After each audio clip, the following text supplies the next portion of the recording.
लिंगार्चन की विधि तथा स्नान और आचमन के प्रकार। ऋषि बोले, हे रोमहर्ष जी, महादेव जी की लिंग में किस प्रकार पूजा करनी चाहिए, इस समय यह भी बताने की कृपा करें। सूत जी बोले, कैलाश पर्वत पर देवी ने महादेव जी से एक बार इसी प्रकार पूछा था। वहाँ पास में नंदी बैठा था।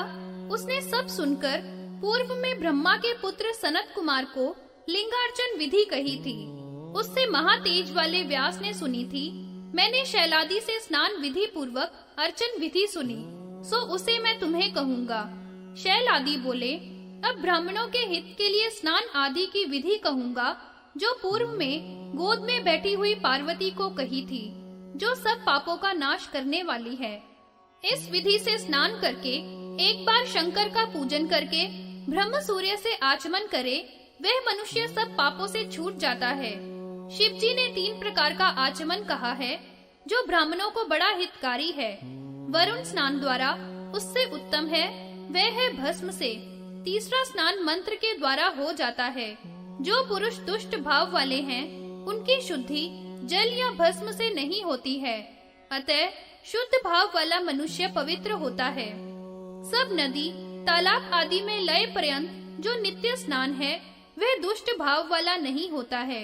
मनुष्यों का कोमल रूपी चित्त तभी खिलेगा जब ज्ञान रूपी सूर्य की आभा से पवित्र हो जाएगा। मिट्टी, गोबर, तिल, पुष्प, भस्म, कुशा तीर्थ के लिए ले जानी चाहिए। हाथ पैर धोकर आचमन करके देह के मल को दूर कर किनारे पर रखे उन द्रव्यों से स्नान करे। उद्धता शिव राहेन आदि मंत्र को बोलकर मिट्टी से स्नान करे।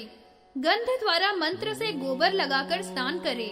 मलिन वस्त्र त्याग कर शुभ वस्त्र धारण करे, तब 3 बार आचमन करे। सब पापों से शुद्ध होने के लिए वरुण देव का आह्वान करे। मानसिक पूजन करके ध्यान करे। आचमन 3 बार करके तीर्थ में गोता लगावे तथा शिव का स्मरण कर जल को अभिमंत्रित करे। फिर गोता लगाकर अघमर्षण मंत्र का जप करे। उसी जल में सूर्य, सोम, अग्नि, मंडल का ध्यान करे। पुनः आचमन करके जल से बाहर निकलकर शंख से या दोना से अथवा ढाक के पत्ता से या कुशा के जल से या पुष्प के जल से अभिषेक करे। रुद्रेण पावमानेन इत्यादि मंत्रों से अभिषेक करता हुआ तत् तत् देवताओं के स्वरूप का, ऋषियों के स्वरूप का ध्यान स्मरण करता जाए।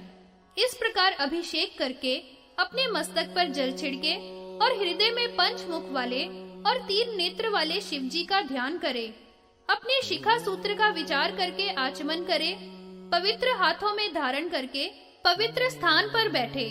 कुशा सहित दाहिने हाथ से जल उठाकर पान करे तथा 3 बार हिंसा पापादि की निवृत्ति के लिए परिक्रमा करे।